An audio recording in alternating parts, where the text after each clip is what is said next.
கருப்பு உளுந்து அடை எப்படி பண்ணுறதுன்னு பார்க்கலாமா? அதுக்கு கருப்பு உளுந்து 1 கப் அளவுக்கு எடுத்துக்கோங்க. நீங்கள் உங்கள் வீட்டில் யூஸ் பண்ணுற டம்ளரில் கூட அளந்துக்கலாம். 1 டேபிள் ஸ்பூன் அளவுக்கு பச்சரிசி பாருங்கள், இது நல்லா வாஷ் பண்ணியாச்சு. மார்னிங் ஊற வச்சுருந்தேன். நைட்டு அடை பண்ணலாம் அப்படின்னு நான் 7 மணி நேரத்துக்கு நல்லா ஊறிருக்கு பாருங்கள். இந்த மாதிரி ஊறினதுக்கப்புறமா தண்ணியை ஃபில்ட்ரு பண்ணிக்கலாம். மிக்ஸி ஜாரில் ஒரு சின்ன ஸ்பூனில் 1 ஸ்பூன் மிளகு, 1 ஸ்பூன் ஜீரகம் சேர்த்துக்கோங்க. சேர்த்துட்டு நம்ம ஊற வச்ச உளுந்தம்பருப்பு இருக்கு இல்லையா, அதையும் சேர்த்து நல்லா அரைச்சிக்கோங்க. தண்ணி எதுவுமே சேர்க்காம ஃபஸ்ட்டு அரைச்சிக்கோங்க. பாருங்கள், இந்த அளவுக்கு கொரன்னு அரைப்பட்டிருக்கு. நம்ம லைட்டாக தண்ணி சேர்த்துக்கலாம். ரொம்ப லைட்டாக தண்ணி சேர்த்துக்கோங்க. சேர்த்துட்டு ஓரளவுக்கு அரைச்சிக்கோங்க. ரொம்ப நைஸாகவும் அரைக்கக்கூடாது, நல்லாவே இருக்காது. இந்த அளவுக்கு பாருங்கள், கொரன்னு தான் இருக்கணும். அதுக்காக ரொம்ப கொரன்னு இருக்கக்கூடாது, ரொம்ப நைஸாகவும் இருக்கக்கூடாது. இந்த அளவில் தான் இருக்கணும். இப்போ 1 பச்சை மிளகாயை நான் குட்டி குட்டியாக கட் பண்ணி வச்சுருக்கிறேன். கூடவே கொஞ்சமாக கருவேப்பிலை, மல்லி இலை எல்லாத்தையும் நான் குட்டி குட்டியாக கட் பண்ணி வச்சுருக்கிறேன். இதில் நம்ம சேர்த்துடலாம். சேர்த்துட்டு இதுக்கு தேவையான அளவுக்கு உப்பு சேர்த்துக்கோங்க. கொஞ்சம் போல் பெருங்காயம், ஒரு 1/4 ஸ்பூன் அளவுக்கு ஜீரகம் சேர்த்து நல்லா உங்கள் கை வச்சு எல்லாமே நல்லா மிக்ஸ் ஆகணும். அந்த மாவு கூட எல்லாமே நல்லா கலக்கணும். ஸோ அந்தளவுக்கு நல்லா கலந்ததுக்கப்புறமா இப்போ ஸ்டவ்வில் அடை செய்கிறதுக்கு டவா வச்சிடலாம். எண்ணெய் ஸ்ப்ரே பண்ணி விடுங்க, இல்லைன்னா இந்த மாதிரி அப்ளை பண்ணி விடுங்க. உங்கள் கையை நல்லா இந்த மாதிரி ஈரம் பண்ணிவிட்டு அதில் அந்த மாவில் இருந்து ஒரு சின்ன உருண்டை எடுத்து இந்த மாதிரி தட்டிக்கோங்க. ஒருவேளை உங்கள் கையில் ஒட்டுற மாதிரி இருந்துச்சு அப்படின்னா கையில் லைட்டாக தண்ணி தொட்டு இது மாதிரி நல்லா ரவுண்ட் பண்ணி நடுவில் ஒரு ஓட்டை போட்டு விட்டுருங்க. நீங்கள் பட்டர் பேப்பரில் கூட அந்த மாதிரி தட்டிட்டு அதுக்கப்புறம் இந்த தவாவில் கூட போட்டு செய்யலாம். இதுக்கு மேலே லைட்டாக எண்ணெயோ நெய்யோ ரொம்ப கம்மியாக சேர்த்துக்கோங்க. லோ ஃப்ளேமில் விட்டு தான் இது பண்ணணும். ஏன்னா அப்போ தான் நல்லா வேகும். மீடியம் ஃப்ளேம் பண்ணிட்டீங்க அப்படின்னா மேலாப்பில் நல்லா வெந்திருக்கும், ஆனால் உள்ளே அப்படியே மாவாக இருக்கும்.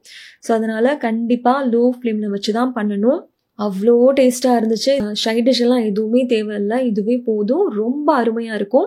அடுத்து நம்ம பார்க்க போகிற டின்னர் ரெசிபி மசூர் தால், அதாவது மைசூர் பருப்பு அப்படின்னு சொல்லுவாங்க. அது 1 கப் அளவுக்கு எடுத்து ஒரு பவுலில் நம்ம சேர்த்துட்டு 2-3 டைம் நல்லா வாஷ் பண்ணிவிட்டு அதுக்கப்புறமா மிக்ஸி ஜாரில் சேர்த்துடலாம். இது ஊற வைக்கணும் அப்படிங்கிற எந்த அவசியமே கிடையாது. இன்ஸ்டண்ட்டாக நம்ம குயிக்காக செஞ்சிடலாம். இது கூடவே காரத்துக்காக ஒரே ஒரு வரமிளகா நான் அன்றைக்கி சேர்த்துருக்கிறேன். சின்ன துண்டு இஞ்சி, ஒரு 1/2 ஸ்பூன் அளவுக்கு ஜீரகம், உப்பு, இதுக்கு தேவையான அளவுக்கு பெருங்காயம் கொஞ்சமாக சேர்த்துக்கோங்க. கொஞ்சமாக தண்ணி சேர்த்து நல்லா ஃபைனாக அரைச்சிக்கோங்க. பாருங்கள், இந்த அளவுக்கு அரைப்படணும். இது கூடவே கொஞ்சம் போல் தண்ணி சேர்த்து தோசை மாவு பதத்துக்கு இந்த மாவு ரெடி பண்ணி எடுத்துக்கலாம். பாருங்கள், இந்த அளவுக்கு இருக்கணும் தோசை மாவு பதத்துக்கு. இப்போ தோசை பேன் நல்லா சூடாக இருக்க நம்ம தோசை போட்டு எடுத்துடலாம். இது பருப்பு ஊறினதுக்கப்புறம் நம்ம அரைச்சி அதை புளிக்க வைக்கணும் அப்படிங்கிற எந்த அவசியமே கிடையாது. நீங்கள் இன்ஸ்டண்ட்டாக குயிக்காக 5 நிமிஷத்தில் அந்த தோசை நீங்கள் செஞ்சிடலாம். அவ்வளோ டேஸ்ட்டாக இருக்கும். அந்த தோசை கொஞ்சம் கிறிஸ்பியாகவே செய்யுங்க, கிறிஸ்பியாகவே செஞ்சு சாப்பிடுங்க. ஏன்னா நான் ஒரு 2 கரண்டி அளவுக்கு மாவு எடுத்து கொஞ்சம் புஸ்ஸுன்னு செஞ்சுருந்தேன். அது கொஞ்சம் ஹார்டாக இருந்த மாதிரி எனக்கு கொஞ்சம் ஃபீல் ஆச்சு. நல்லா மெல்லிசாக சுட்டு சாப்பிடும்போது அவ்வளோ அருமையாக இருந்துச்சு டேஸ்ட்டு. சுரைக்காயை வச்சு ஒரு சூப்பரான டின்னர் ரெசிபி தான் பார்க்க போகிறோம். வீடியோக்குள்ளே போகலாம். அதுக்கு ஒரு சுரைக்காய், ஒரு கேரட், ஒரு உருளைக்கிழங்கு எடுத்துருக்கிறேன். சுரைக்காயை இந்த மாதிரி தோலெல்லாம் சீவிட்டு கட் பண்ணி உள்ளே இருக்கிற அந்த விதையெல்லாம் ரிமூவ் பண்ணி எடுத்துக்கோங்க.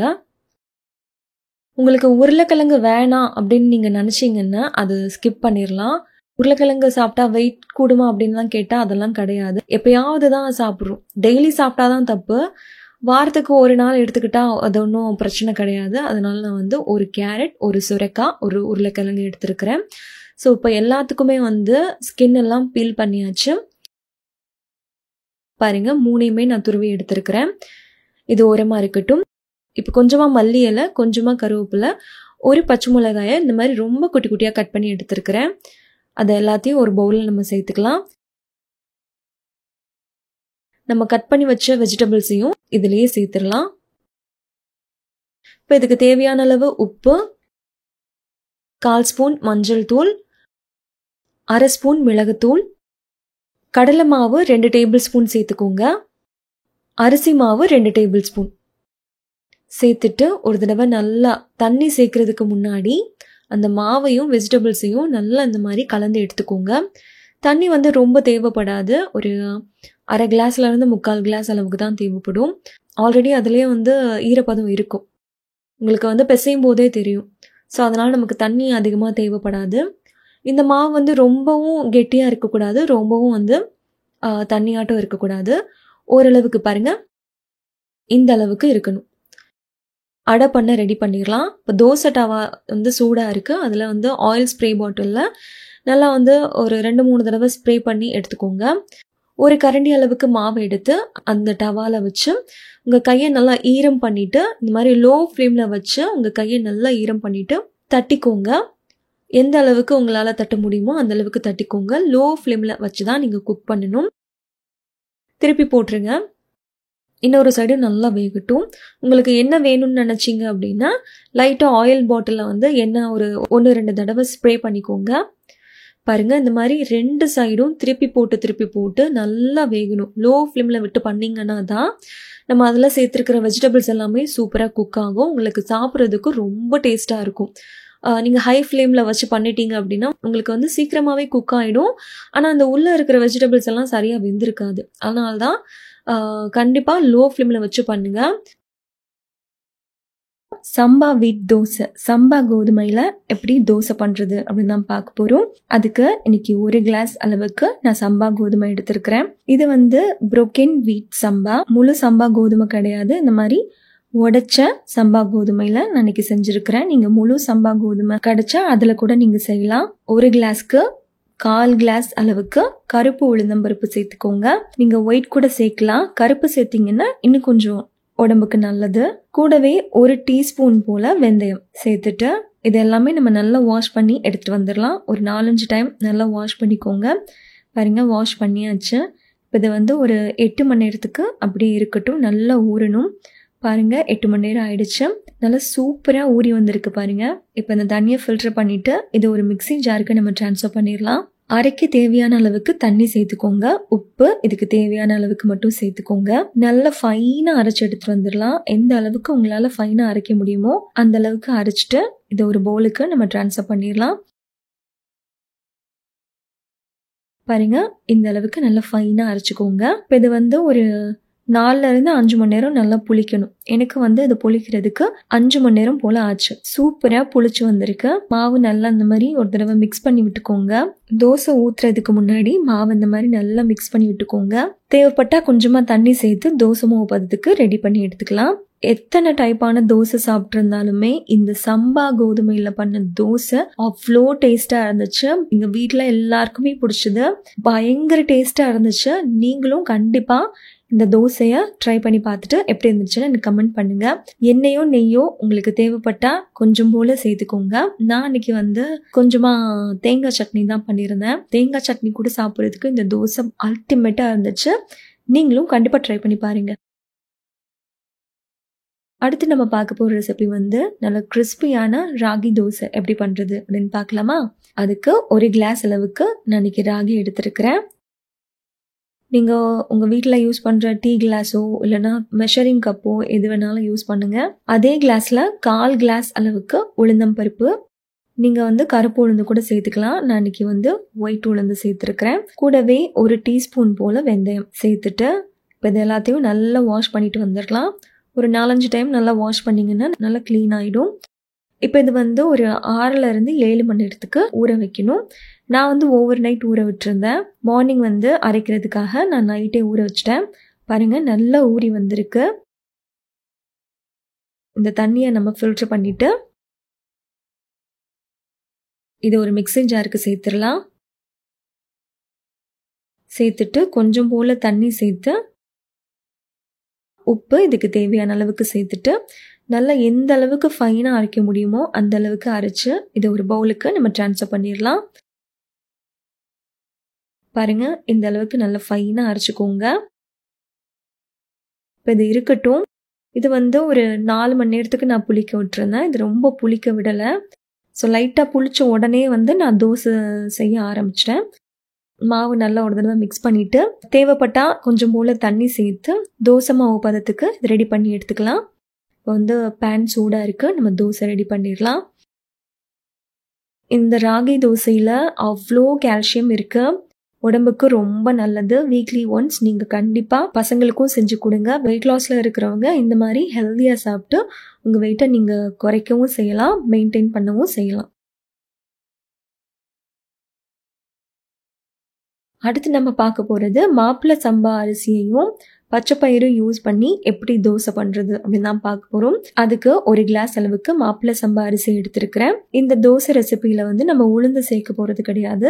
நம்ம 1 கிளாஸ் மாப்பிள்ளை சம்பா அரிசி எடுத்தோம் இல்லையா, அதே கிளாஸில் 1/2 கிளாஸ் அளவுக்கு பச்சை பயிறு சேர்த்துக்கோங்க. ஒரு 1/2 டீஸ்பூன் போல் வெந்தயம் சேர்த்துட்டு இது எல்லாத்தையும் நம்ம நல்லா வாஷ் பண்ணிட்டு வந்துடலாம். ஒரு 4-5 டைம் நல்லா வாஷ் பண்ணிங்கன்னா நல்லா க்ளீனாக வாஷ் ஆகிடும் பாருங்கள். இப்போ இது வந்து ஒரு 7லேருந்து 8 மணி நேரத்துக்கு நல்லா ஊற விடணும். நல்லா ஊறணும். நான் வந்து நைட்டு ஊற வச்சுருந்தேன். மார்னிங் அரைக்கலாம் அப்படின்னு நைட்டே ஊற வச்சிட்டேன். ஸோ எனக்கு ஒரு நைட் நல்லா ஊறிடுச்சு பாருங்கள். நல்லா சூப்பராக ஊறி வந்திருக்கு. இப்போ இந்த தண்ணியை ஃபில்ட்ரு பண்ணிவிட்டு இதை ஒரு மிக்ஸி ஜாருக்கு நம்ம ட்ரான்ஸ்ஃபர் பண்ணி கூடவே அரைக்க தேவையான அளவுக்கு தண்ணி, உப்பு இதுக்கு தேவையான அளவுக்கு சேர்த்து நல்லா ஃபைனாக அரைச்சி எடுத்துக்கோங்க. இதை ஒரு பவுலுக்கு நம்ம ட்ரான்ஸ்ஃபர் பண்ணிடலாம். பாருங்கள், மாவு இந்த அளவுக்கு நல்லா ஃபைனாக இருக்கணும். இதை வந்து நீங்கள் ஒரு 4-5 மணி நேரம் புளிக்க வச்சு கூட செய்யலாம். புளிச்சா பிடிக்கும் அப்படின்னா நீங்கள் புளிக்க வச்சு கூட செய்யலாம். நான் இன்றைக்கி வந்து மாவை அரைச்ச உடனே வந்து நான் தோசை ரெடி பண்ண ஆரம்பிச்சிட்டேன். நான் வந்து புளிக்க வைக்கல. எண்ணெயோ நெய்யோ தேவைப்பட்டால் லைட்டாக ஸ்ப்ரே பண்ணிக்கோங்க. புளிக்க வைக்கல அப்படின்னாலும் இந்த தோசை சூப்பராக இருக்கும், புளிச்சாலும் நல்லா தான் இருக்கும். நான் இன்றைக்கி வந்து புளிக்க வைக்காம தான் இன்ஸ்டண்ட்டாக மாவு அரைச்ச உடனே வந்து நான் செஞ்சுட்டேன். ரொம்ப டேஸ்ட்டாக இருக்கும். கண்டிப்பாக நீங்களும் ட்ரை பண்ணி பாருங்கள்.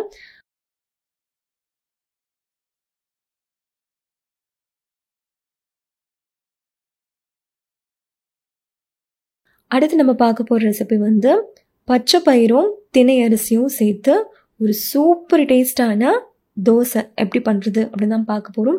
நல்லா கிறிஸ்பியாக இருந்துச்சு.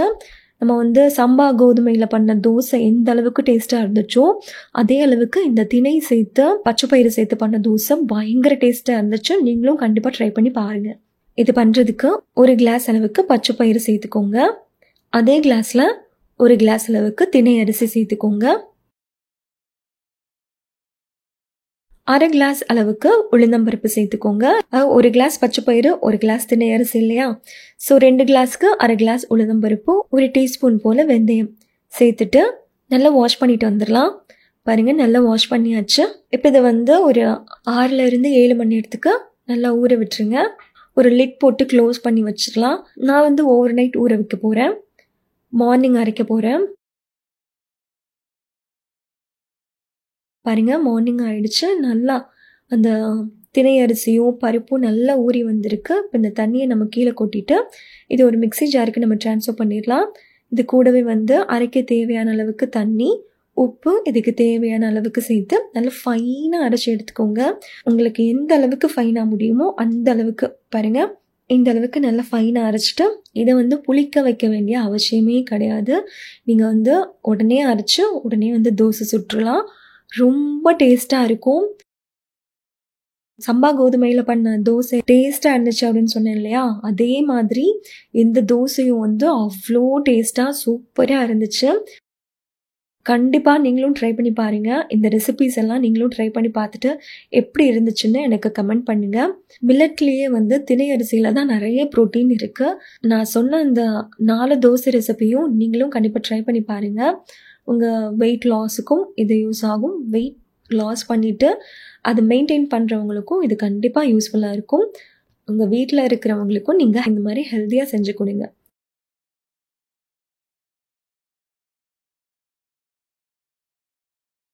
குதிரைவாலி அரிசியையும் மைசூர் பருப்பும் வச்சு எப்படி ஊத்தப்பம் பண்ணுறது அப்படின்னு பார்க்கலாம். அதுக்கு நான் இன்னைக்கு 1 கப் அளவுக்கு குதிரைவாலி அரிசி எடுத்துருக்கிறேன். அதை ஒரு பவுலில் நம்ம சேர்த்துடலாம். 1/4 கப் அளவுக்கு மைசூர் பருப்பு, மசூர் தால் இருக்கு இல்லையா, அதை சேர்த்துக்கோங்க. 2 டேபிள் ஸ்பூன் உளுந்தம்பருப்பு சேர்த்துக்கலாம். 1/4 கப் அளவுக்கு அவல், நீங்கள் சிகப்பு அவல் கூட யூஸ் பண்ணலாம். ஒரு சின்ன ஸ்பூனில் 1 ஸ்பூன் வெந்தயம் சேர்த்துட்டு இதை நல்லா 4-5 டைம் வாஷ் பண்ணிட்டு வந்துடுங்க. வாஷ் பண்ணிவிட்டு தண்ணி சேர்த்து நல்லா ஊற வச்சிடலாம். 7லேருந்து 8 மணி நேரத்துக்கு கண்டிப்பாக ஊறணும். பாருங்கள், இந்த அளவுக்கு நல்லா ஊறி வந்திருக்கு. நான் ஒரு 8 மணி நேரம் போல் ஊற வச்சேன். இப்போ இந்த தண்ணியை கீழே கொட்டிட்டு இது ஒரு மிக்ஸி ஜாருக்கு நம்ம ட்ரான்ஸ்ஃபர் பண்ணிடலாம். கூடவே அரைக்க தேவையான அளவுக்கு தண்ணி சேர்த்து நல்லா ஸ்மூத்தாக ஃபைன் பேஸ்ட்டாக அரைச்சிக்கோங்க. இது ஒரு பவுலுக்கு நம்ம ட்ரான்ஸ்ஃபர் பண்ணிடலாம். உப்பு இதுக்கு தேவையான அளவுக்கு சேர்த்துட்டு உங்கள் கை வச்சு நல்லா மிக்ஸ் பண்ணி விட்டுக்கோங்க. இந்த மாவு ஒரு 4லேருந்து 5 மணி நேரத்துக்கு கட்டாயமாக புளிக்கணும். அப்போ தான் நம்மளோட தோசை நல்லா சூப்பர் சாஃப்டாக வரும். பாருங்கள், நான் ஒரு 5 மணி நேரம் போல் புளிக்க வச்சுருந்தேன். நான் இதுக்கு மேலே புளிக்க வைக்க மாட்டேன். ஏன்னா ரொம்ப புளிச்சாலும் அந்த புளிச்ச ஸ்மெல் பிடிக்காது. நான் நிறைய வீடியோஸில் சொல்லியிருப்பேன். பாருங்கள், இப்போ மாவு ரெடியாக இருக்குது. இன்றைக்கி நான் ஒரு கேரட் எடுத்துருக்கிறேன். ஸ்கின் எல்லாம் பீல் பண்ணிவிட்டு இந்த மாதிரி குட்டி குட்டியாக துருவி அந்த மாவில் நான் சேர்த்துக்கிறேன். ஒருவேளை ரொம்ப கெட்டியாக இருக்கிற மாதிரி இருந்துச்சு அப்படின்னா கொஞ்சம் போல் தண்ணி சேர்த்து தோசை மாவு பதத்துக்கு நம்ம ரெடி பண்ணி எடுத்துக்கலாம். எனக்கு மாவு கொஞ்சம் கெட்டியாக இருந்தனால நான் கொஞ்சம் தண்ணி சேர்த்துக்கிட்டேன். பாருங்கள், மாவு கரெக்டாக இருக்குது. தோசை பேன் நல்லா சூடாக இருக்குது. மீடியம் ஃப்ளேமில் வச்சுட்டு இந்த மாதிரி ஊத்தப்பம் மாதிரி செஞ்சு எடுத்துக்கலாம். ஆயில் ஸ்ப்ரே பாட்டிலில் ஒரு 2-3 டைம் நல்லா ஸ்ப்ரே பண்ணி எடுத்துக்கோங்க. பாருங்கள், ஒரு சைடு வெந்ததும் இன்னொரு சைடு நம்ம திருப்பி போட்டுக்கலாம். நல்லா சூப்பர் சாஃப்டாக அந்த தோசை இருந்துச்சு. எண்ணெய் தேவைப்பட்டால் லைட்டாக ஸ்ப்ரே பண்ணிக்கோங்க. 2 பக்கமும் நல்லா திருப்பி போட்டு வெந்ததும் எடுத்துக்கோங்க. நான் அன்றைக்கி கதம்ப சட்னியும் தேங்காய் சட்னியும் தான் பண்ணியிருந்தேன். 2த்துக்கும் காம்பினேஷன் சூப்பராக இருந்துச்சு. நீங்களும் கண்டிப்பாக ட்ரை பண்ணி பாருங்கள் தோசை எவ்வளோ சாஃப்டாக இருக்குன்னு. நீங்கள் அது ஊத்தப்பம் கூட செஞ்சு சாப்பிட்லாம். இல்லை அப்படின்னா நீங்கள் நார்மலாக பண்ணுற நான் தோசையும் செஞ்சு பார்த்தேன். நல்லா கிறிஸ்பியாக சூப்பராக இருந்துச்சு. அடுத்து நம்ம சாமை அரிசி வச்சு எப்படி ஊத்தப்பம் பண்ணுறது அப்படின்னு பார்க்கலாம். பாருங்கள், சாமை அரிசி எடுத்துருக்கிறேன். 1 கப் அளவுக்கு சாமை ஒரு பவுலில் நம்ம சேர்த்துடலாம். 1/4 கப் அளவுக்கு பாசிப்பருப்பு சேர்த்துக்கோங்க. 1/4 கப் உளுந்தம்பருப்பு, 1/4 கப் அவல், வெந்தயம் சின்ன ஸ்பூனில் பாருங்கள், குட்டி ஸ்பூனில் 1 ஸ்பூன் அளவுக்கு சேர்த்துக்கோங்க. சேர்த்துட்டு தண்ணி சேர்த்து நல்லா வாஷ் பண்ணிக்கோங்க. 4-5 டைம் நல்லா வாஷ் பண்ணிக்கோங்க. ஏன்னா நிறைய டஸ்ட் இருக்க சான்ஸ் இருக்குது. தண்ணி கலங்கலாக இருக்குது பார்த்தீங்களா, இந்த தண்ணி கிளியர் ஆகணும். அந்தளவுக்கு நம்ம நல்லா வாஷ் பண்ணிக்கணும். பாருங்கள், வாஷ் பண்ணியாச்சு. இப்போ தண்ணி சேர்த்து ஒரு 7லேருந்து 8 மணி நேரத்துக்கு நல்லா ஊற விட்டுறலாம். பாருங்கள், நல்லா ஊறி வந்திருக்கு. இந்த தண்ணியை கீழே கொட்டிட்டு இது ஒரு மிக்ஸி ஜாருக்கு நம்ம ட்ரான்ஸ்ஃபர் பண்ணிக்கலாம்.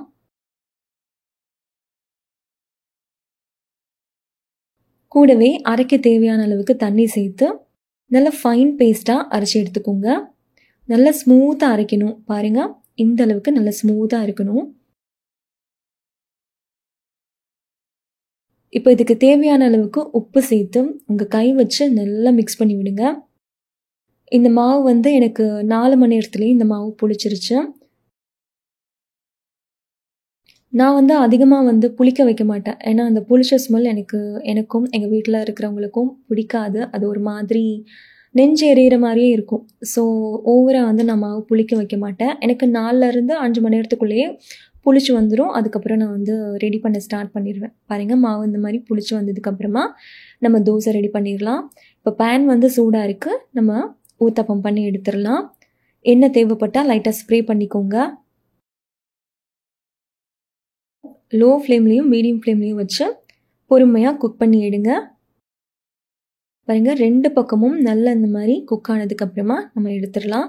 நம்மளோட சூப்பர் சாஃப்டான சாமை அரிசியில் பண்ண ஊத்தப்பம் ரொம்ப அருமையாக ரெடி ஆயிடுச்சு.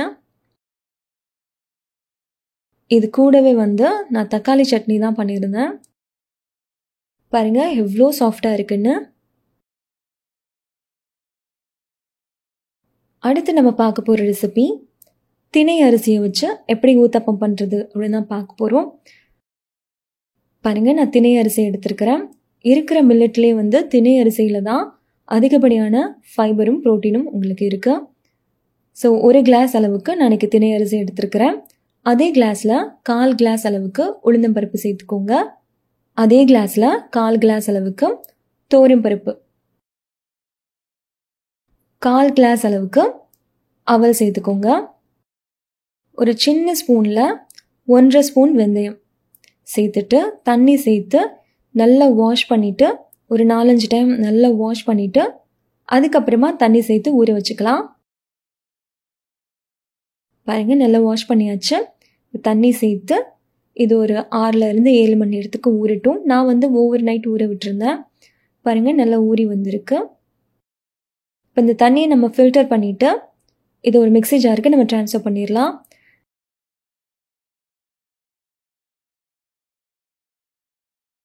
பாருங்கள், நல்லா ஸ்மூத்தாக அரைச்சாச்சு. இப்போ இது ஒரு பவுலுக்கு நம்ம ட்ரான்ஸ்ஃபர் பண்ணிடலாம்.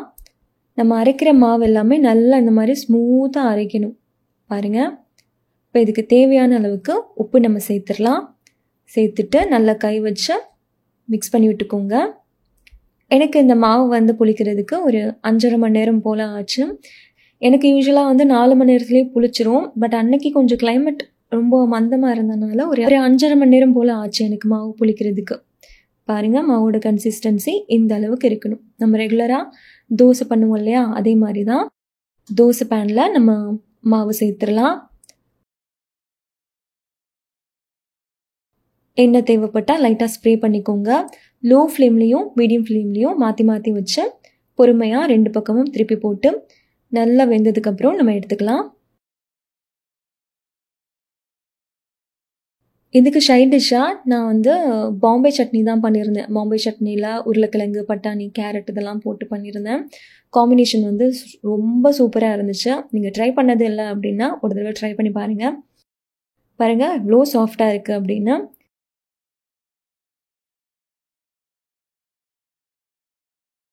அடுத்து நம்ம பார்க்க போகிற ரெசிபி வரகு அரிசியில் எப்படி ஊத்தப்பம் பண்ணுறது அப்படின்னு தான் பார்க்க போகிறோம். இதுக்கு 1 கிளாஸ் அளவுக்கு நான் இன்றைக்கி வரகு எடுத்துருக்கிறேன். அதை ஒரு பவுலுக்கு நம்ம சேர்த்துடலாம். 1/4 கிளாஸ் அளவுக்கு உளுந்தம்பருப்பு சேர்த்துக்கோங்க. 1/4 கிளாஸ் அளவுக்கு அவல் சேர்க்கறதுனால நம்மளோட தோசை வந்து சாஃப்டாக வரும். அதனால தான் நம்ம சேர்க்குறோம். கூடவே ஒரு சின்ன ஸ்பூனில் 1 ஸ்பூன் வெந்தயம் சேர்த்துட்டு தண்ணி சேர்த்து நல்லா வாஷ் பண்ணதுக்கப்புறமா தண்ணி சேர்த்து ஊற வச்சுக்கலாம். இது ஒரு 6-7 மணி நேரத்துக்கு ஊறட்டும். நான் ஓவர் நைட் ஊற விட்டுருந்தேன். நல்லாவே ஊறி வந்திருக்கு. இப்போ இதை ஒரு மிக்ஸி ஜாருக்கு ட்ரான்ஸ்ஃபர் பண்ணி உப்பு வந்து நீங்கள் இப்போயும் சேர்த்துக்கலாம், இல்லை அரைச்சதுக்கு அப்புறமாவும் சேர்த்துக்கலாம். கொஞ்சம் போல் கல் உப்பு சேர்த்து அரைக்க தேவையான அளவுக்கு தண்ணி சேர்த்து நல்லா ஸ்மூத்தாக அரைச்சி எடுத்துக்கிட்டேன். இது ஒரு பவுலுக்கு நம்ம மாற்றிடலாம். லிட் போட்டு க்ளோஸ் பண்ணி வச்சிடலாம். இது வந்து நல்லா புளிக்கட்டும். இந்த மாவு புளிக்கிறதுக்கு எனக்கு ஒரு 5.5 மணி நேரம் போல் ஆச்சு. பாருங்கள், லைட்டாக புளிச்சு வந்திருக்கு. இது கூடவே வந்து 2 மீடியம் சைஸ் கேரட்டை இந்த மாதிரி ஸ்கின்னெல்லாம் பீல் பண்ணிவிட்டு அதை துருவி இதில் இந்த மாவில் சேர்த்துக்கலாம். நீங்கள் உங்களுக்கு பிடிக்கும் அப்படின்னா வெங்காயம், தக்காளி, முட்டைக்கோஸ் இது கூட வந்து ரொம்ப குட்டி குட்டியாக கட் பண்ணியும் துருவியும் நீங்கள் சேர்த்துக்கலாம். இது கூடவே வந்து கொஞ்சம் போல் மஞ்சள் தூள் சேர்த்து மாவு ரொம்ப கெட்டியாக இருந்த மாதிரி இருந்துச்சு. அதனால நான் கொஞ்சமாக தண்ணி சேர்த்து தோசை மாவு பதத்துக்கு ரெடி பண்ணிட்டேன். இப்போ தோசை பேன் வந்து சூடாக இருக்குது. ஊத்தப்பம் போட்டு எடுத்துக்கலாம். எண்ணெய் தேவைப்பட்டால் லைட்டாக ஸ்ப்ரே பண்ணிக்கோங்க. நல்லா பொறுமையாக 2 பக்கமும் திருப்பி போட்டு நல்லா குக் பண்ணி எடுத்துக்கோங்க. பாருங்கள், நம்மளோட சூப்பரான வரகுல செஞ்ச ஊத்தப்பம் ரொம்ப சாஃப்டாக ரெடி ஆகிடுச்சு. நான் இன்றைக்கி வந்து தக்காளி தண்ணி சட்னி தான் பண்ணியிருந்தேன். காம்பினேஷன் ரொம்ப சூப்பராக இருந்துச்சு. சோள தோசை எப்படி பண்ணுறது அப்படின்னு தான் பார்க்க போகிறோம். ஒயிட் சோளம் ஒரு 2 கிளாஸ் அளவுக்கு ஒயிட் சோளம் நான் இன்றைக்கி எடுத்துருக்கிறேன். நீங்கள் எந்த கிளாஸில் வந்து சோளத்தை அளக்குறீங்களோ அதே கிளாஸில் தான் உளுந்தையும் அளக்கணும். ஸோ இந்த கிளாஸில் 2 கிளாஸ் அளவுக்கு நான் சோளம் எடுத்திருந்தேன் இல்லையா, ஸோ இதே கிளாஸில் வந்து 1/2 கிளாஸ் அளவுக்கு உளுந்தம்பருப்பு நான் இன்றைக்கி சேர்த்துருக்கிறேன். பாருங்கள், 1/2 கிளாஸ் அளவுக்கு உளுந்தம்பருப்பு சேர்த்துக்கலாம். கூடவே கொஞ்சமாக வெந்தயம் சேர்த்துக்கோங்க.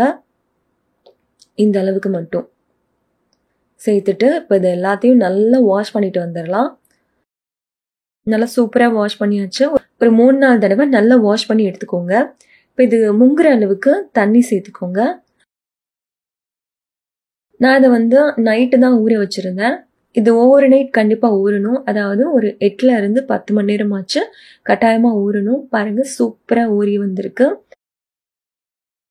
இப்போ இந்த தண்ணியை வந்து நம்ம ஃபில்ட்ரு பண்ணிவிட்டு இந்த ஊறின சோளத்தையும் உளுந்தையும் இதில் நம்ம மிக்ஸி ஜாரில் ட்ரான்ஸ்ஃபர் பண்ணி இதுக்கு வந்து அரைக்கிற அளவுக்கு கொஞ்சமாக தண்ணி சேர்த்து நல்லா ஃபைனாக அரைச்சி எடுத்துக்கோங்க. பாருங்கள், ரொம்ப ஃபைன் பேஸ்ட்டாக கிடையாது, இந்த அளவுக்கு அரைச்சதுக்கு அப்புறமா இதை ஒரு பவுலில் நம்ம ட்ரான்ஸ்ஃபர் பண்ணிடலாம். இப்போ இதுக்கு தேவையான அளவுக்கு உப்பு சேர்த்து நல்லா உங்கள் கையாலேயே நீங்கள் மிக்ஸ் பண்ணி விடுங்க.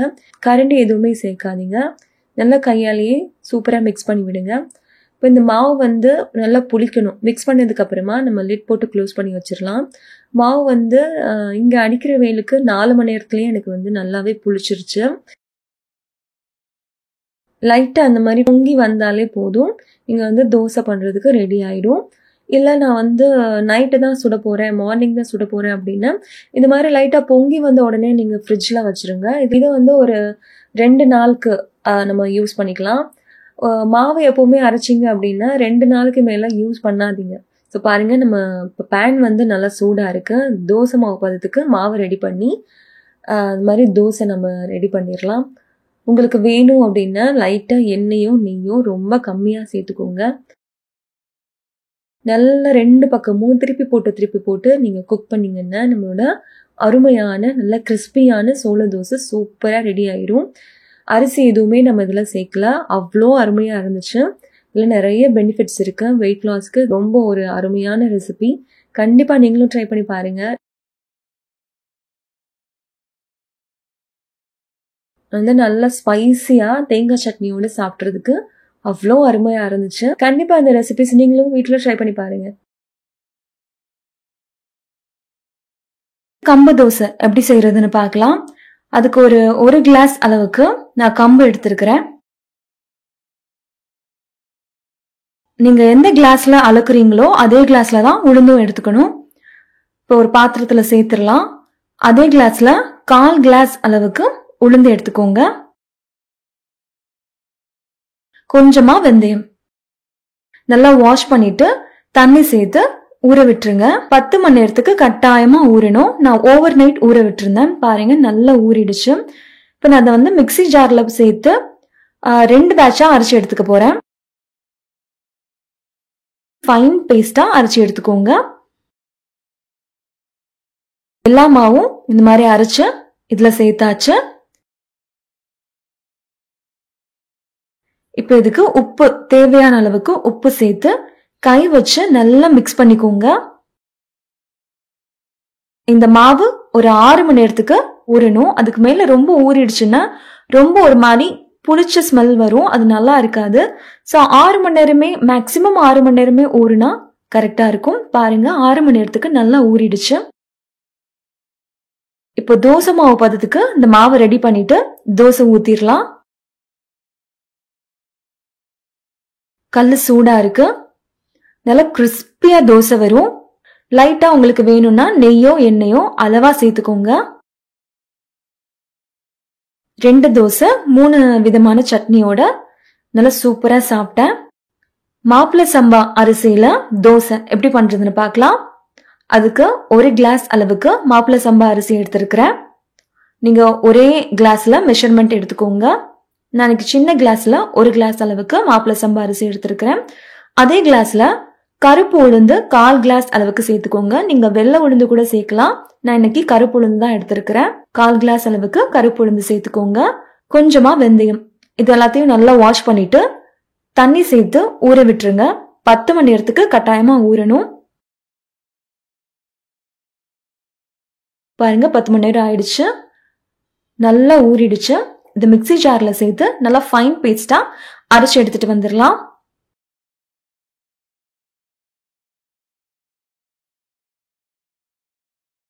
பாருங்க, இந்த மாதிரி நல்லா ஃபைனா அரைச்சு எடுத்துக்கோங்க. இதை ஒரு பவுலுக்கு நம்ம டிரான்ஸ்ஃபர் பண்ணிடலாம். தேவையான அளவுக்கு உப்பு சேர்த்துக்கோங்க. உப்பு சேர்த்து நல்லா கை வச்சு கையாலேயே நல்லா மிக்ஸ் பண்ணி விடுங்க. இது ஒரு 5 மணி நேரம் ஊறுனா கரெக்டா இருக்கும்.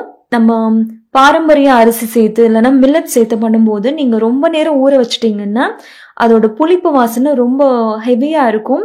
அது சாப்பிட்றதுக்கு பிடிக்காது. ஸோ நான் வந்து 5 மணி நேரத்துக்கு மேல புளிக்க வைக்க மாட்டேன். 5 to 6 மணி நேரம் தான் மேக்சிமம் வந்து நான் புளிக்க வைப்பேன். அதுவே வந்து புளிச்சு சாப்பிட்ற பக்குவத்துக்கு இருக்கும். இப்போ இதை வந்து தோசை மாவு பதத்துக்கு ரெடி பண்ணியாச்சு. பேன் வந்து நல்லா சூடா இருக்கு. 2 தோசை சுட்டு எடுத்துடலாம். நல்லா கிறிஸ்பியா ரொம்ப டேஸ்டா இருந்துச்சு. எண்ணெயோ நெய்யோ உங்க விருப்பத்துக்கு ஏற்ற மாதிரி எதுவா இருந்தாலும் அளவா சேர்த்துக்கோங்க. நல்லா 2 பக்கமும் திருப்பி போட்டு கிறிஸ்பியா வந்ததுக்கு அப்புறம் எடுத்து என்ஜாய் பண்ணுங்க.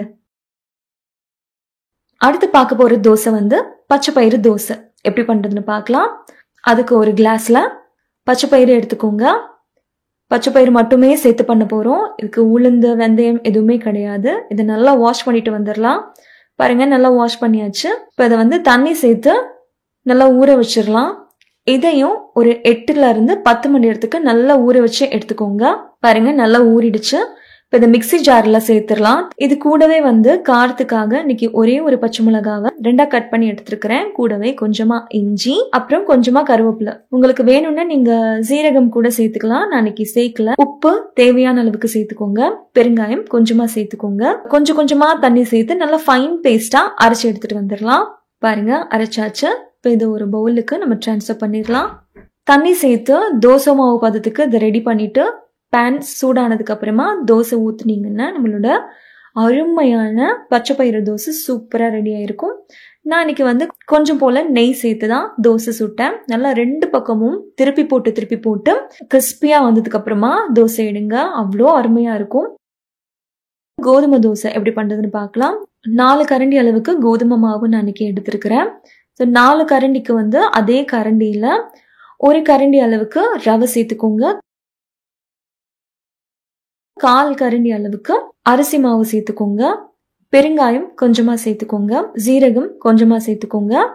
உப்பு இதுக்கு தேவையான அளவுக்கு சேர்த்துட்டு எல்லாத்தையும் நல்லா மிக்ஸ் பண்ணிக்கோங்க. இப்போ கொஞ்சம் கொஞ்சமா தண்ணி சேர்த்து இது தோசை மாவு பதத்துக்கு நம்ம ரெடி பண்ணி எடுத்துக்கலாம்.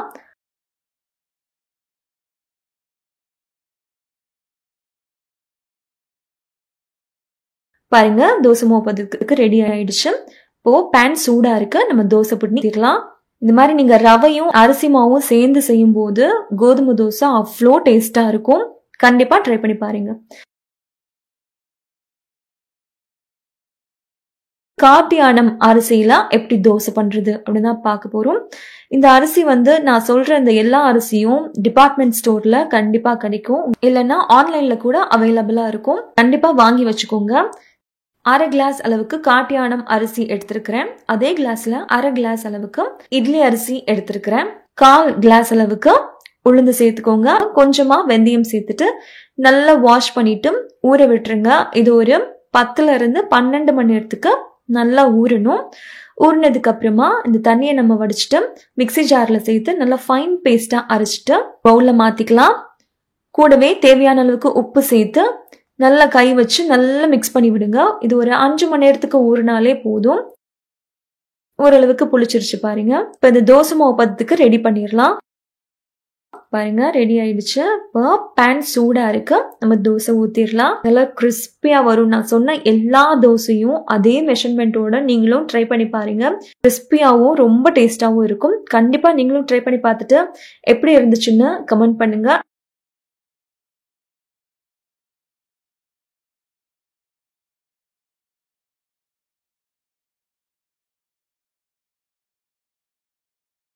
கம்பும் பருப்பும் வச்சு எப்படி ஒரு ஹை ப்ரோட்டீன் அப்புறம் ஃபைபர் நிறைஞ்ச ஒரு அடை பண்ணுறதுன்னு பார்க்கலாம். இதுக்கு ஃபஸ்ட்டு 1 கப் அளவுக்கு கம்பு எடுத்துருக்கிறேன். 1/4 கப் கடலைப்பருப்பு, 1/4 கப் துவரம்பருப்பு, 2 டேபிள் ஸ்பூன் பாசிப்பருப்பு, கருப்பு உளுந்து எடுத்துருக்கிறேன். அதுவும் 2 டேபிள் ஸ்பூன் சேர்த்துக்கோங்க. கருப்பு உளுந்துக்கு பதிலாக வெள்ளை உளுந்து கூட எடுத்துக்கலாம். கொஞ்சம் போல் வெந்தயம், காரத்துக்காக 2 மிளகாய் சேர்த்துருக்கிறேன். இந்த அடைக்கு தேவையான இன்க்ரீடியன்ட்ஸ் இதுதாங்க. இது எல்லாத்தையும் ஒரு பவுலுக்கு நம்ம ட்ரான்ஸ்ஃபர் பண்ணிடலாம். 2-3 தடவை நல்லா வாஷ் பண்ணிட்டு தண்ணி சேர்த்து நல்லா ஊற வச்சிருங்க. ஓவர் நைட் ஊறட்டும். அதாவது ஒரு 7ல இருந்து 8 மணி நேரம் ஊறணும். நான் வந்து ஓவர் நைட் ஊற வச்சிருந்தேன் மார்னிங் செய்யறதுக்காக. பாருங்க, இப்படி நல்லாவே ஊறிடுச்சு. தண்ணியை ஃபில்டர் பண்ணிட்டு இது ஒரு மிக்சி ஜாருக்கு நம்ம மாத்திரலாம். இது கூடவே வந்து கொஞ்சம் போல இஞ்சி சேர்த்துக்கோங்க. 1 ஸ்பூன் ஜீரகம், உப்பு தேவையான அளவுக்கு சேர்த்துக்கோங்க. அரைக்க தேவையான அளவு தண்ணி, இது எல்லாத்தையும் சேர்த்துட்டு எந்த அளவுக்கு அரைக்க முடியுமோ அந்த அளவுக்கு ஃபைனா அரைச்சிக்கோங்க. இதை ஒரு பவுலுக்கு நம்ம ட்ரான்ஸ்ஃபர் பண்ணிடலாம். துருவி வச்ச கேரட் கொஞ்சம் போல சேர்த்துருக்கிறேன். நீங்கள் உங்களுக்கு வெங்காயம் பிடிக்கும் அப்படின்னா வெங்காயம் கூட சேர்த்துக்கலாம். குட்டி குட்டியாக சாப் பண்ண மல்லி இலையும் கருவேப்பிலையும் சேர்த்துருக்கிறேன். கொஞ்சம் போல் பெருங்காயம். இது இப்போ நல்லா மிக்ஸ் பண்ணி விட்டுக்கோங்க. பாருங்கள், மாவு இந்த கன்சிஸ்டன்சிக்கு இருக்கணும். தோசை பேன் சூடாக இருக்குது. நம்ம தோசை பண்ணிடலாம். இந்த தோசை பசங்களுக்கு கொடுக்கும்போது கொஞ்சமாக நெய் சேர்த்து கொடுங்க, நல்லா வாசனையாக இருக்கும். இந்த தோசை சுட்ட உடனே அப்படியே சுட சுட சாப்பிட்ருங்க. கொஞ்சம் ஆறுனதுக்கு அப்புறம் சாப்பிட்டீங்க அப்படின்னா ஹார்டாக இருக்கிற மாதிரி இருக்கும். ஏன்னா நம்ம இதில் அரிசியே சேர்க்கலை. அரிசி சேர்த்தா கொஞ்சம் சாஃப்டாக இருக்கும். நம்ம அரிசியே சேர்க்காம பண்ணுறனால இந்த அடை கொஞ்சம் ஹார்டாக இருக்கிற மாதிரி இருக்கும். சுட சுட சாப்பிட்டீங்கன்னா அந்த ஹார்ட்னஸ் உங்களுக்கு தெரியாது. பார்லியும் உளுந்தும் வச்சு எப்படி பண்ணுறதுன்னு பார்க்கலாம். இதுக்கு 1 கிளாஸ் அளவுக்கு நான் இன்றைக்கி பார்லி எடுத்துருக்கிறேன். பாருங்கள், பார்லி இந்த மாதிரி தான் இருக்கும். நல்லா 1 கிளாஸில் ஃபுல்லாக குமிச்சு எடுத்துருக்கிறேன். அதே கிளாஸில் 1/4 கிளாஸ் அளவுக்கு உளுந்தம்பருப்பு சேர்த்துக்கோங்க. 1/4 கிளாஸ் அளவுக்கு அவல், கொஞ்சம் போல் வெந்தயம் சேர்த்துட்டு ஒரு 4-5 தடவை நல்லா வாஷ் பண்ணி எடுத்துகிட்டு வந்துடுங்க. வாஷ் பண்ணியாச்சு. இப்போ தண்ணி சேர்த்து நல்லா ஊற விட்டுறலாம். ஒரு 6லேருந்து 7 மணி நேரத்துக்கு கட்டாயமாக ஊறணும். பாருங்கள், நல்லாவே ஊறி வந்திருக்கு. இப்போ இந்த தண்ணியை நம்ம ஃபில்ட்ரு பண்ணிவிட்டு நம்ம ஊற வச்ச பார்லி உளுந்து இருக்கு இல்லையா, அது எல்லாத்தையும் மொத்தமாகவே நான் மிக்சியில் சேர்த்துக்கிறேன். ஏன்னா நான் கொஞ்சம் போல தான் ஊற வச்சேன், அதனால நான் மொத்தமாகவே சேர்த்துக்கிட்டேன். சேர்த்துட்டு கொஞ்சம் கொஞ்சமாக தண்ணி சேர்த்து நல்லா ஃபைனாக அரைச்சி எடுத்துக்கோங்க. பாருங்க, நல்லா இந்த அளவுக்கு அரைக்கணும். நல்லா ஓரளவுக்கு ஃபைனாகவே அரைச்சி எடுத்துக்கோங்க. ஒரு பாத்திரத்துக்கு நம்ம ட்ரான்ஸ்ஃபர் பண்ணிடலாம். இப்போ இது கூடவே உப்பு தேவையான அளவுக்கு சேர்த்துட்டு உங்கள் கையாலேயே நல்லா மிக்ஸ் பண்ணி விடுங்க. நல்லா மிக்ஸ் பண்ணி விட்டதுக்கப்புறமா லிட் போட்டு க்ளோஸ் பண்ணிடலாம். இது ஒரு 5 மணி நேரத்துக்கு புளிச்சா கரெக்டாக இருக்கும். ஜாஸ்தியாக புளிக்க விட்டுறாதீங்க. பாருங்கள், கரெக்டாக ஒரு 5 மணி நேரம் போல் ஆயிருக்கு. இந்த அளவுக்கு நல்லா புளிச்சு வந்திருக்கு ஓரளவுக்கு. ட்ரெடிஷ்னல் ரைஸ்லேயும் மில்லட் ரைஸ்லேயும் நம்ம இந்த மாதிரி சாப்பிடும்போது மாவு புளிச்சா அந்த புளிச்ச ஸ்மெல் ஒரு மாதிரியாக இருக்கும். நமக்கு சாப்பிடவே பிடிக்காது. ஸோ அந்த மாதிரி ஆயிடக்கூடாது அப்படிங்கிறதுக்காக ரொம்ப புளிக்க விட்டுற வேணாம் அப்படின்னு சொல்கிறேன். இப்போ மாவு ரெடியாக இருக்குது. தோசை மாவு பதத்துக்கு நம்ம மாவு ரெடி பண்ணிடலாம். தண்ணி தேவைப்பட்டால் லைட்டாக சேர்த்து தோசை மாவு பதத்துக்கு ரெடி பண்ணி சூடான பேனில் இந்த மாதிரி நம்ம தோசை ரெடி பண்ணிடலாம். இந்த மாதிரி ஆயில் ஸ்ப்ரே பண்ணிக்கோங்க. ஒரு ஸ்ப்ரே பாட்டில் கட்டாயம் வாங்கி வச்சுக்கோங்க. ஆயில் பாட்டிலில் ஒரு 2-3 ஸ்ப்ரே பண்ணால் போதும். பாருங்கள், நம்மளோட கிறிஸ்பியான பார்லி தோசை சூப்பராக ரெடி ஆயிடுச்சு. பார்லியும் உளுந்தும் வச்சு தான் நம்ம பண்ணோம். அவ்வளோ அருமையாக சூப்பராக வந்திருக்கு. பாருங்கள், ஹெல்த்தியாக சாப்பிட்டு உங்கள் வெயிட்டை நீங்களும் கம்மி பண்ணுங்கள்.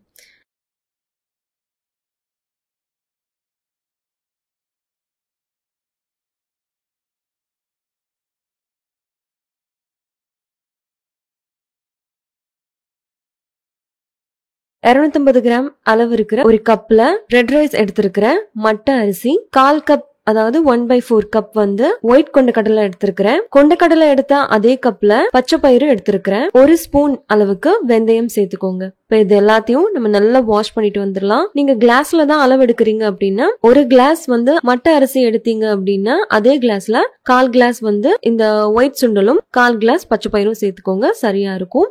இப்போ இதை நல்லா வாஷ் பண்ணியாச்சு. இது ஓவர் நைட் ஊறட்டும். பாருங்க, இப்போ நல்லாவே ஊறி இருக்கு. இந்த தண்ணியை நம்ம ஃபில்டர் பண்ணிட்டு இதை ஒரு மிக்ஸி ஜாருக்கு நம்ம ட்ரான்ஸ்ஃபர் பண்ணிடலாம். இது அடை மாதிரி தான் நம்ம செய்ய போகிறோம். டேஸ்ட்டு ரொம்ப சூப்பராக இருக்கும்.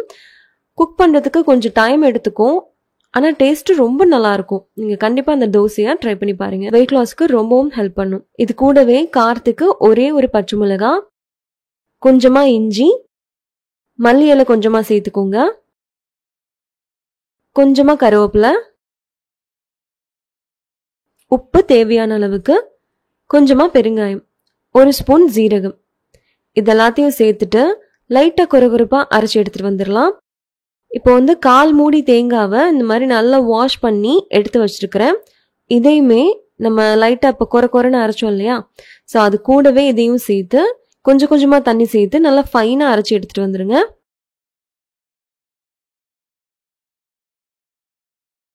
பாருங்க, அரைச்சாச்சு. மாவு இந்த பக்குவத்துக்கு இருக்கணும். தேங்காய் சேர்த்தனால கொஞ்சம் நர நரன்னு இருக்குது. இப்போ அதை ஒரு பவுலுக்கு நம்ம ட்ரான்ஸ்ஃபர் பண்ணிடலாம். இது வந்து ஊற வைக்கணும் அப்படின்னு எதுவும் அவசியம் கிடையாது. மாவு ரெடி பண்ணிட்டு அப்படியே நீங்க தோசை சுட்டுறலாம். இப்போ வந்து தோசை மாவு பதத்துக்கு நம்ம ரெடி பண்ணிடலாம். தண்ணி ஊற்றி தோசை மாவு பக்குவத்துக்கு இருக்கு. இப்போ பேன் லைட்டாக சூடாக இருக்கு. நம்ம வந்து தோசை ஊற்றிடலாம். நல்லா கிறிஸ்பியாக சூப்பராக வரும். உங்களுக்கு தேவைப்பட்டா நெய்யோ எண்ணெயோ கொஞ்சமாக சேர்த்துக்கோங்க. நான் லைட்டாக நெய் சேர்த்து தான் அன்னைக்கு தோசை சுட்டேன். பொறுமையாக 2 பக்கமும் லோ ஃப்ளேம்லையும் மீடியம் ஃப்ளேம்லையும் வச்சு மாற்றி மாற்றி திருப்பி போட்டு பொறுமையாக குக் பண்ணுங்க. நல்லா கிறிஸ்பியாகவும் இருக்கும், டேஸ்ட்டு சூப்பராகவும் இருக்கும். கண்டிப்பாக நீங்கள் இந்த தோசையை ட்ரை பண்ணி பாருங்க. இப்படி தோசை ஊற்றுறப்போ ஃபஸ்ட்டு தோசை வந்து பேன் லைட்டாக சூடாக இருந்ததுனால நல்லா வந்துடுச்சு. அப்புறம் போக போக இந்த மாதிரி வரும்.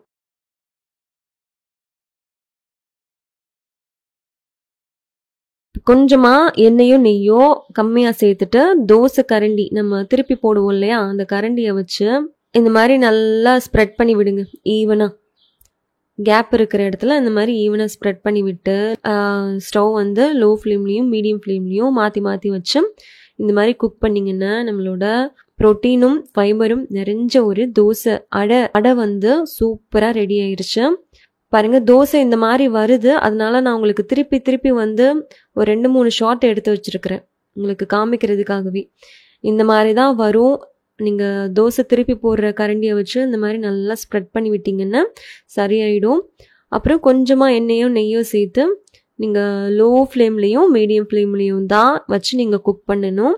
கொஞ்சம் டைம் எடுத்துக்கும் குக் ஆகுறதுக்கு, ஆனால் டேஸ்ட்டு சூப்பராக இருக்கும். நீங்களும் கண்டிப்பாக ட்ரை பண்ணி பாருங்கள். 2 தோசை எடுத்துக்கிட்டாலே வயிறு ஃபுல்லாகிடும். உங்களுக்கு தேவைப்பட்டால் மட்டுமே, உங்களுக்கு வயிறு ஃபுல்லாகலைன்னு நீங்கள் நினச்சா இன்னொரு தோசை எக்ஸ்ட்ரா சாப்பிடுங்க. நான் இன்னைக்கு வந்து தக்காளி சட்னியும் தேங்காய் சட்னியும் தான் பண்ணியிருந்தேன். நீங்களும் கண்டிப்பாக ட்ரை பண்ணி பார்த்துட்டு எப்படி இருந்துச்சுன்னு கமெண்ட் பண்ணுங்கள்.